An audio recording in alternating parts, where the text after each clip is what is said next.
అర్థం చేసుకో మగరాయ అంతా చెప్పకున్నా ఇంకా చాటుగా మిగిలాయా కనులు చెదిరే కాంచనా వివరించే వీలు ఉందా వేధించే వయసు యాతన కలహించే వీలు కోరిందా కసిరే కైపు కామనా నొప్పంటూ భయపడతానా తీపి గాయాలు చేస్తున్నా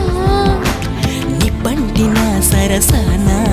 ఆపసోపాల తాపాలు చల్లార్చనా ఎలుకో నాయక